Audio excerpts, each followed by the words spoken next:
Hello everyone, I hope you're doing well. Welcome back to another day of Bookmas. Today's video is going to be a reading wrap-up of everything I read in fall. So September, October, November. So this is probably going to be a long video, so strap in. I will try to rapid fire through these books. The first book I read in September was Left of Forever by Tara Dewitt. I rated this book 5 stars. I loved it so much. This is the second book in the interconnected series of, it's called Spoons, Oregon. Left of Forever is a second chance romance between Ellis and Ren. They have a teenage son that they had in high school, I think, or college. They had him really young and they were married and they got separated. They never officially divorced. Basically, they go on this road trip to drop their son off at college, and it ends up turning into a planned challenge of trying to reconnect and see who they are without their son and if there's anything left to salvage of this relationship, because they kind of fell apart when I think Ren was dealing with the death of her mother. And there was just a lot going on, and so it wasn't like anything anybody did to the other person. It was kind of personal things that just caused them to drift apart and think they were better off on their own, but they've both kind of been secretly still pining. But they were very intentional. Ellis, I think, was going to therapy. They were journaling together, and it just felt very intentional and realistic with how they were trying to resolve these emotional issues that they had previously in their relationship. I just connected with them so much more because it just felt incredibly realistic. I loved it. 5 stars. The next book I read was Wildcard by Elsie Silver. This is the 4th book in the Rose Hill series, and I got this at a release party and it's signed. This one I was nervous about because the trope in this is ex-boyfriend's dad. And so I really didn't think I was going to love this one, but I think it was done really well. So she met the dad. They had like a weird night in an airport when their flights were canceled and they didn't see each other again. She ends up dating his son. The son and the dad are estranged, and the son and the dad are trying to now have a relationship because the dad never knew about him. So she meets him at the son's birthday party when she's dating him, but she knew the dad first, and they both had this like crazy connection. And then she gave him her phone number. He had the number wrong. So he had texted her and she was pissed because she was like, you never texted me. But he did text her and had the number wrong though when she put it in his phone. So anyways, I thought it was done really well. I thought the banter was really good. The MMC in this is also an aerial firefighter. So there was a lot of crazy action scenes with him being a firefighter, and I really liked this. I ended up rating this 4 stars. Classic Elsie Silver. It was a very fast-paced read and it was really fun, and I loved the B-plot of him being a crazy firefighter. Next book I read, Beautiful Ugly by Alice Feeney. I rated this 2.75 stars. What I did like about this book, it was very atmospheric. I read this while I was in Scotland, and this takes place on a remote island in Scotland, and so I really liked that because I felt like I was there. So basically this follows an author who his wife just randomly disappears one day. Everyone's like, she must have died. He doesn't think she died. And then he moves to this remote island in Scotland to try to write a book, and he keeps thinking he's seeing her everywhere. And then weird things start happening. There was a previous writer on the island that's actually the house he was living in, and he had killed himself prior. And it was a good thriller, but I didn't like the way everything was explained at the end. I feel like it could have been really good. Like, I was really enjoying the eerie moments and they had me on the edge of my seat, and I really liked the setting, but then just the way it ended, didn't love that. And that just kind of made me have a 2.75 for this. So unfortunate. Outlawed by Anna North. I did pick this up judging a book by its cover. I think this is such a cool cover. I think this is either a retelling or this is about Billy the Kid, which I don't know that story, but somebody said that. I really liked the Western vibe. I liked that this was about women trying to find purpose and a place for themselves outside of just getting married and having children, because this is basically a kind of a cowboy group of women outlaws that are either barren, unmarried, accused of being a witch, things of that sort that kind of gets them outcast in society, and they move to the desert to join Billy the Kid. I wrote in my Goodreads review, I rated this 2 stars. It was very slow in the middle, like 50%, and I definitely would have DNF'd this if I didn't physically own it and bought it, so do with that what you will. Next book, Free Therapy by Rebecca Ivory. I got this when I was in Dublin, and I actually got it for my friend, and then I never ended up giving it to her because I bought it and then I quickly read it on a plane because I wanted to read it before I gave it to her, and then I was like, I don't know if I should give this to her because it was kind of weird. But it's basically a collection of short stories, and each one is following a completely different couple or person, and it's basically just about a bunch of people that really need therapy. And it's a lot of people who like know the therapy talk, or they know certain things but they're not doing what they need to help themselves. It's a lot of unhealthy patterns, just in different relationships with different people in each of the short stories, but they all kind of like self-sabotage, unhealthy patterns, and they don't really have happy endings. Maybe some of them do, but I rated this an average 3 stars. It was very entertaining to read on a plane. I read it all in one plane ride from Dublin to Paris, so it's under 200 pages. It's a quick read. Next book, You Again by Kate Goldbeck. This has been on my TBR for a while. My sister got this for me for my birthday, which is in March. I've heard this is a retelling of When Harry Met Sally. It's basically just about these 2 people. What are their names? Ari and Josh. And it just kind of goes through them continuously meeting and running into each other over the years until they kind of stick, and then they're in each other's lives for good. And Ari's a mess. She is going through a lot, self-confidence issues, doesn't want a relationship, and then she gets into a relationship. Josh is a cook.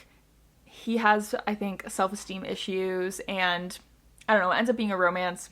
Ari was really annoying, and I know that is a huge critique of this book that I hear, is everyone just says she's so insufferable, but I feel like she was also so hilarious and very real as a character. Like they were very annoying, and the struggles they had were very annoying, but I also think it was really realistic as just 2 people in their 20s who don't really know what they're doing and maybe aren't super happy with their lives or with themselves. So for that aspect, it's like, okay, yeah, accurate. And I ended up rating this 4 stars. Next book, People Watching by Hannah Bonham Young. I love everything Hannah Bonham Young does. I think I rated this 4.5 stars. This basically follows Prue and Milo. Prue lives in this small town taking care of her mom who has dementia or Alzheimer's, and Milo moves back home to live with his brother because his brother's having a baby and they're trying to like get the family together to just be there together. And Prue's very innocent, doesn't get out a lot because she takes care of her mom, and Milo has been around the block, if you get my drift. And so Milo's teaching her a lot of things. It's just a friends with benefits situation, and then they develop more. So I really liked this. Hannah Bonham Young's books are all very emotional. This one wasn't my favorite of hers. I think a few of hers have been an easy 5 stars for me, and this one I think I'm between like a 4.25, 4.5 because it wasn't my favorite by her, but I still really, really enjoyed it. Next book was Play Nice by Rachel Harrison. I gave this book to my sister. I did have it physically. I got it from Book of the Month, but I gave it away. And I rated this 5 stars. This was the perfect start to my fall reading. I guess You Again and People Watching are fall books, but they're romances at the end of the day. So my real jump into fall reading was Play Nice, and it was so good. It was basically about these 3 sisters who grow up in a haunted house. Well, their mom claims it's a haunted house, and they grow up and they just realize their mom is severely mentally ill. She was very abusive towards them. The house was never haunted. And then the mom ends up passing away, and the 3 daughters inherit the house. And the youngest daughter, I think, Cleo, she doesn't have as many memories growing up in the house as her two older sisters because she was so much younger when they got out. And she really believes that it truly is haunted and that their mom was not crazy. And so she moves back into the house and a lot of stuff starts happening. And they realize maybe their mom wasn't crazy. She definitely wasn't the perfect mom of the year, but there definitely is something going on at that house. And I feel like Cleo, I really connected with her and I just wanted the best for her and I was really, really rooting for her. And it was the perfect amount of scary and also hilarious, and it had me scared, but it wasn't like I was having nightmares or I couldn't fall asleep at night. It was just the perfect combination of everything I want in a scary book that's not too serious. Like, it didn't really take itself too seriously, I don't think. And so I did rate it 5 stars. I loved this book so much. I would really recommend it if that sounds like something you would like. I was really falling into the fall books and this one let me down a little bit. This is Witch Please by Anne Aguirre. This is basically about a modern day witch and this guy who works at a bakery. They can't be together because if a witch marries a person without powers, she'll lose her powers.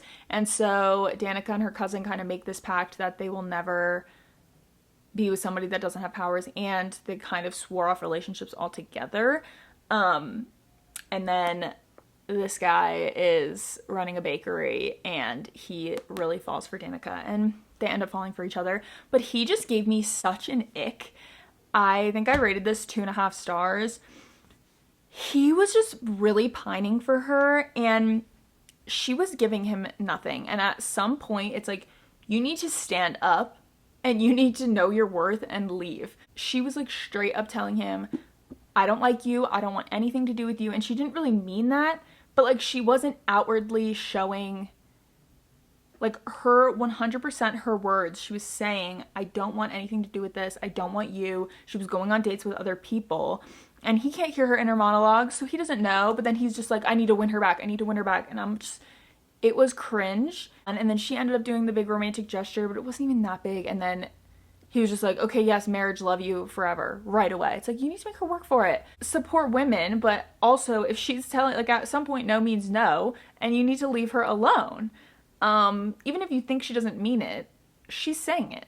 And this did not do what it was supposed to me. But it was cozy. The romance was just not for me. Next, I listened to Two Can Play by Ali Hazelwood. I think this is a short story. The audiobook was 4 hours, if I remember correctly. This is an enemies to lovers romance with Jesse and Viola. And basically, they are sort of professional enemies and they have to work together because they both really want to work on this huge project that'll be really big for their careers. And so the company sends like both teams of people because the whole teams don't like each other, not just these two people. And so they send them on this winter retreat to encourage bonding and team building. And yeah, they just really don't like each other, and then it's a romance. But it's a short story, so not too much happens. Basically, the whole thing is set in this winter lodge that gets snowed in. But I really liked it. The MMC was so clueless. It was hilarious. Pretty much anything Ali Hazelwood writes, I'm eating it up. Next. I read Haunting and Hunting Adeline.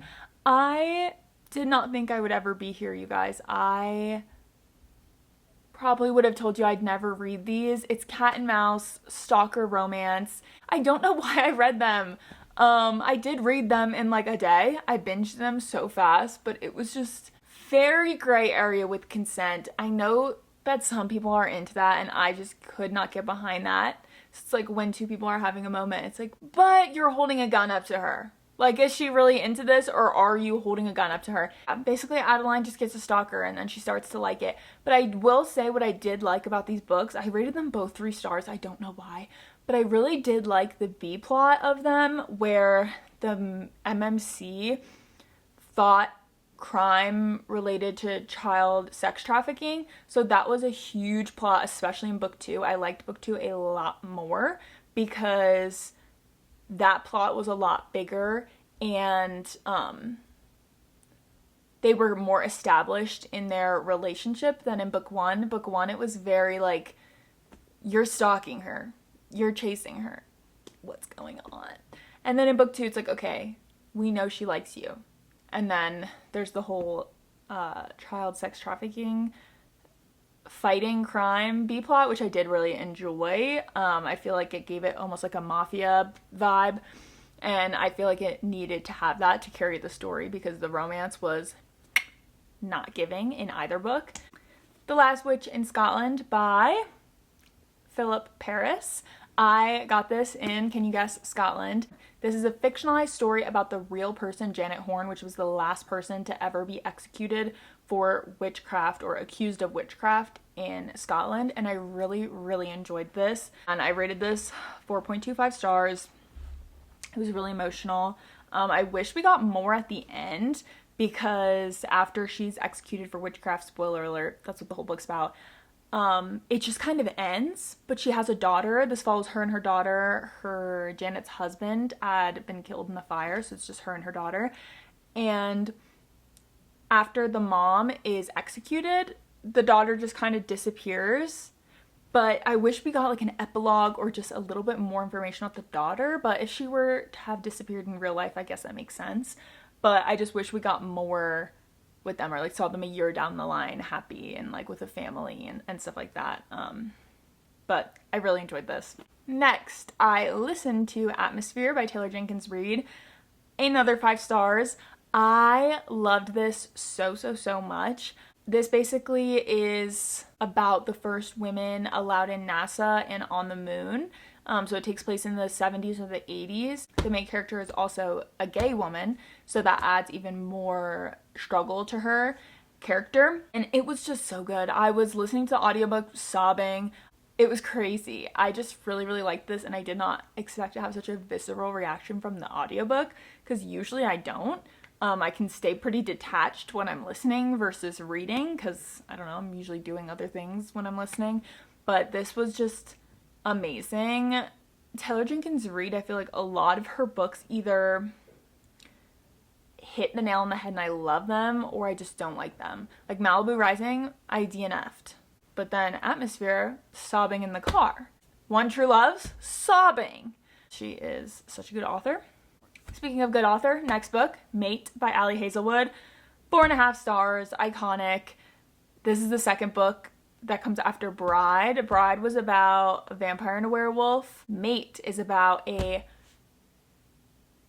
werewolf human hybrid and a werewolf, I think. She's like the only hybrid that exists, Serena. And then the alpha of the wolf pack.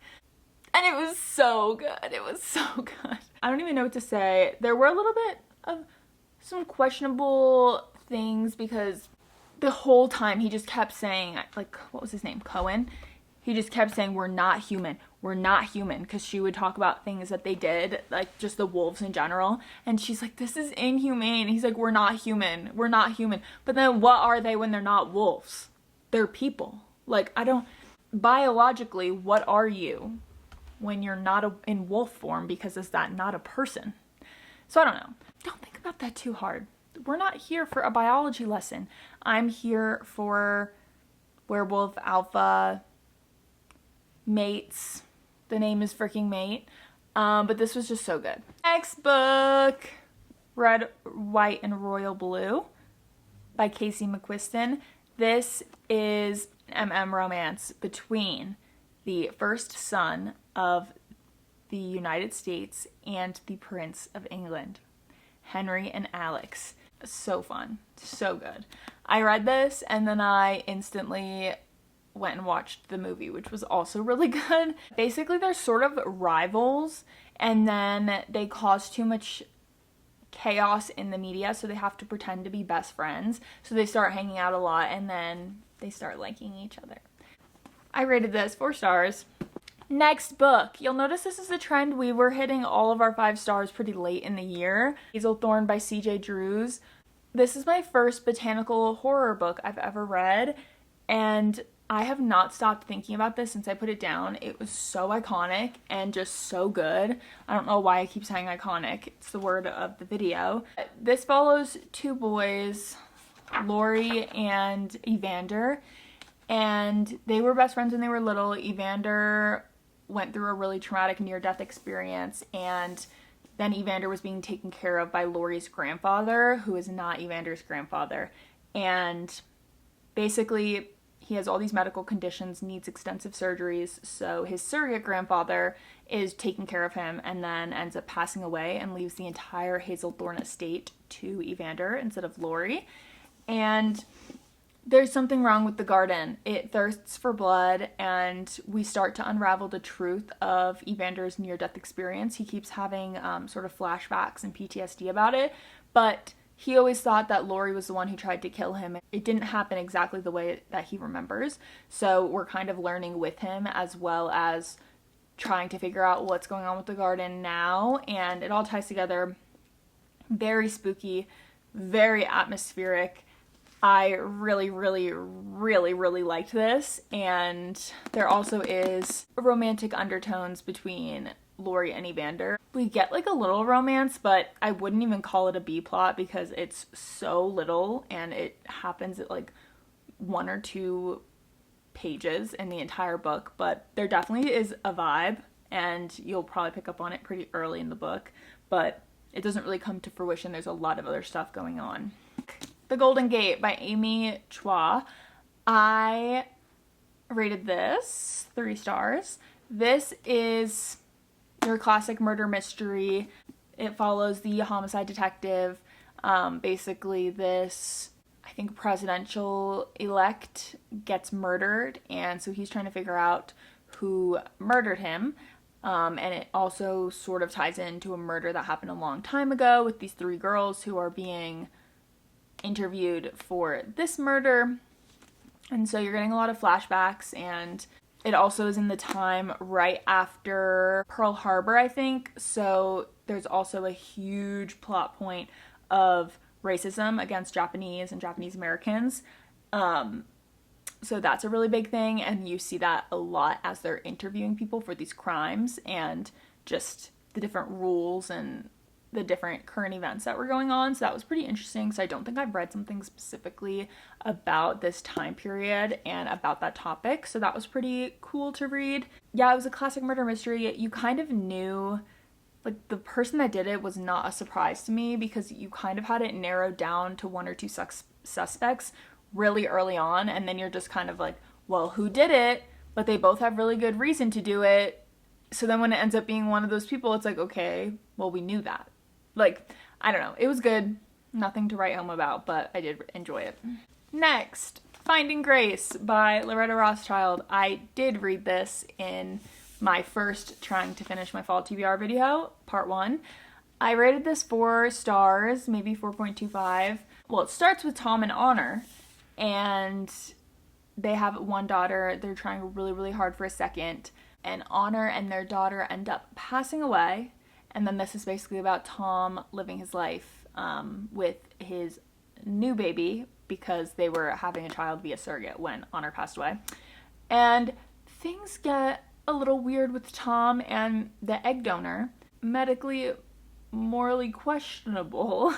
But yeah, I feel like the depiction of grief and the description of that was really done well, and I really liked it, but the romance was a little bit weird, so I was not able to get behind it. But this was so entertaining, and it did feel like I was watching a movie while I was reading it. This would be such a good movie.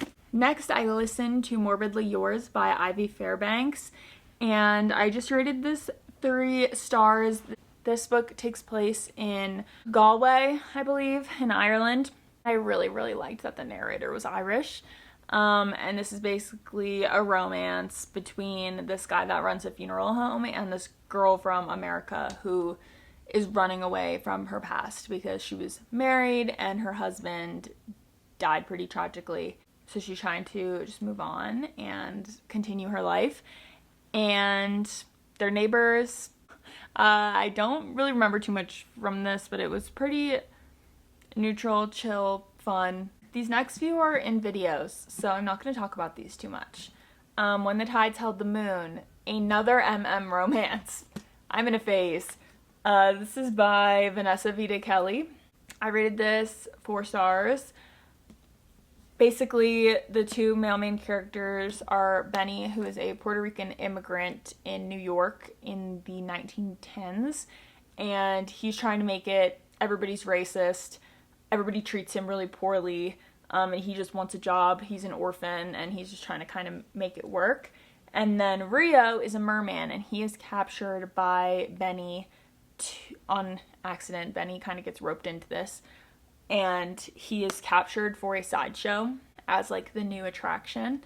And yeah, my favorite part of this book, I feel like the ending was a little crazy, if we're being honest, and I did predict it, but I really liked the book. Has a ton of these drawings, which if you want to see more, I did talk about this in depth and show a lot of the drawings in my video, but the drawings were such a good touch. The Outsider by Stephen King. This was an amazing horror book. This is another murder mystery with a supernatural twist. Basically, this little boy is found brutally murdered and assaulted, and it looks like a closed case. They arrest this guy for it, and then they find out that maybe he didn't do it. This book, I gave it a 4.5 stars, just because it would have been a 5 stars, but I don't like when horror books are a little bit supernatural. If it's a murder mystery, I want it to be a murder mystery. I don't want it to be a supernatural murder mystery. So that was the only thing, but I think it was done really well. I mentioned this in the video, but I think a lot of times in thrillers, Cough Cough Beautiful Ugly by Alice Feeney, the supernatural twist is done in a way where it feels kind of like a cop-out at the end, but this was introduced incredibly early into the book, and the storyline with the supernatural aspect was very thought out and well written, in my opinion, and it was so scary. I did have to stop reading it at about 8 p.m. so I did not get nightmares. From Blood and Ash by Jennifer Armentrout. When I finished this, I rated it 4 stars, but I don't know if it would be a little bit lower than that, maybe 3.75. This is your classic romantasy. This is about a maiden and her guard. As I mentioned in the video, there are a ton of really stereotypical fantasy tropes in here, but that's kind of why it works, because I don't know, with the series like this, we're not here to reinvent the wheel, and there is some cool aspects to it. Like, there are these vampire-esque creatures, and I feel like that's kind of unique. I did really like it. I don't think I'm gonna purchase any other books in the series, but I listened to the graphic audio for a portion of this, and I really liked the graphic audio. I really liked the full cast and listening to it that way, so I might try to do that for the rest of the series if they have graphic audios for the rest of the series. I finished Irish Fairy Tales, Myths, and Legends. I didn't rate this because this is just a collection of Irish fairy tales, and I feel pretty neutral about this. I probably could have gone without it, but I got it in Ireland, and I was really interested in reading it. It has a lot of Irish versions of fairy tales we know and love, and I just think this is the most beautiful book, and each of these little pictures depicts a different story, which I think is really cool. I do have to tell you the next 2 books are 5 stars, which is crazy. If you want to hear me talk about these books more, go watch my video. But Anxious People by Frederick Backman, this was impeccable. This is basically about a bank robbery gone wrong. This bank robber tries to rob a cashless bank and then is fleeing the police, stumbles upon an open house, and holds everyone touring the open house hostage. And so you're going back and forth of the police interviewing the hostages, and then them from the beginning just experiencing it all, because a lot of people are lying, weird stuff is going on. But this was just utterly hilarious, and it was really emotional. All the characters are very dynamic, and they come off one way when you first meet them, and then when you get the different point of views in the flashbacks, you realize how deep each of the characters are, which I really appreciated because they all really feel like well-rounded, fully formed characters, which is hard to do when you have like 10 main characters in a book. And I mean, you dislike certain people, but you understand their motives and what everybody's going through and why the annoying person acts like that, and it makes you like even the unlikable characters. And like I said, this was just a hoot and a half. The whole freaking time I was just laughing out loud, which doesn't happen very often. And I would just incredibly 100% fully recommend this book. It was so good. Next 5-star, Vicious by V.E. Schwab. This was impeccable. This is basically about Victor and Eli, who are friends in school. This is another dual timeline, past and present. And the past timeline is Victor and Eli in school, and they're researching extraordinaries, which are basically people who develop supernatural powers or like superpowers. And they hypothesize that you can make an extraordinary by putting somebody in a near-death experience. And so Victor and Eli basically are trying to kill themselves and trying to make themselves EOs. They both become EOs. And then the present timeline is 10 years later. Victor was put in prison for basically framed for murder, but not really framed. But he gets out, he blames Eli, and so he's trying to find Eli. And Eli basically, 10 years later, his life's mission, he realized these EOs are evil and they should not exist. And so he's trying to hunt them down and kill them all. And so, yeah, the bunch of intense scenes. It was so good, so atmospheric. I said this in the video, but it just felt like you're sitting in a dark, gloomy room in the fall and it's cold and you're wrapped in a blanket and the fireplace is going and it's dark and it's nighttime, and that's just what this felt like the whole time. And I do have Vengeful, which is the second book, so I really want to read that, and I think I want to reread this before I read Vengeful. But I don't think it follows, I think it follows different people, if I'm correct. We are almost through, I promise. We're almost there. Next, The Curse in Their Veins by Anna Uvin. This has been on my TBR for over a year, and for some reason I just had it in my head that I wasn't going to like this book. It's self-published, which is fine, but it just doesn't have like any reviews on Goodreads or Amazon. The reviews it does have are really good reviews. Mine is one of them, but it just didn't have a lot of reviews, and social media has broken my brain to the point where like if a book isn't viral or have hundreds of thousands of reviews, I'm like, it's probably not good because no one's talking about it, which I know is not true and not the case. And some of my favorite books are ones that I'm screaming at people to read because nobody's talking about them. So this follows Adele and Veronica. They're twins, and they basically become obsessed with learning about witchcraft. They meet a local witch, and she tells them that their grandma was a witch, there's a curse that flows in their veins, and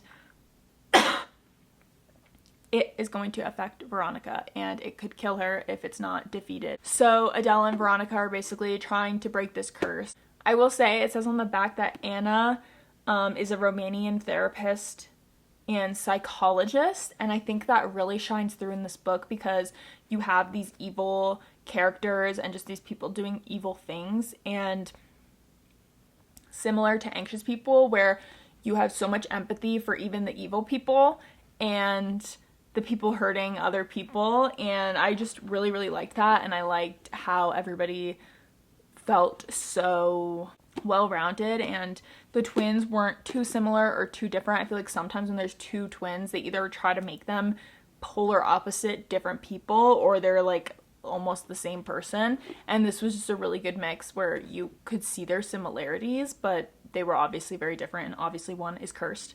And then the last book, I technically finished this, I think I might have finished it the last day of November or December 1st, but I read it in November, so I'm gonna just put it in this video. It was 9-month contract, and I rated this 2 stars.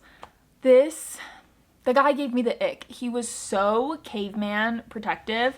Let me tell you the plot. It's basically about this guy who really wants to be a single dad, and so he's trying to find a surrogate to give him a baby. So his niece makes it her little mission to find him a surrogate, and she also has ulterior motives where she wants him to find a surrogate that he'll fall in love with. But his niece finds him Trista, who is trying to be a surrogate, and she ends up being his surrogate. She's living in his barn, and it's a romance, so what do you think? But he gave me the ick. He was so possessive and protective in a bad way, where it's like they signed a contract saying she doesn't want anything to do with the baby, anything to do with this guy. She's just having the baby, getting her check, and then leaving. And then he's like, you have a male friend? Not allowed. You're not allowed to tell your male friend about the stuff you're experiencing on this pregnancy because you are mine and that's my baby. And so I need to know what's going on with your body first. No one else can know. And it was just so weird and overprotective. And she called him out on that, and she was constantly trying to set boundaries, and then he was just constantly breaking them. And then eventually she was just like, yeah, I like it. I like him. It's like, girl, he was breaking your boundaries every step of the way. And what do you mean that you like him? That was all the books that I read in September, October, November. 28 books I read over 3 months. So that's amazing. I had so much fun. I found so many 5-star, 4.5-star reads, which is amazing. And I feel like it was a pretty stark end of the spectrum. There were a lot of 2 stars and a lot of 5 stars, which is amazing. But yeah, thank you for being here. I am so happy for you to be here for another day of Bookmas, and we're almost done the first week, which is crazy. So I hope you stick around for next week as well. And yeah, have a great rest of your week. Bye.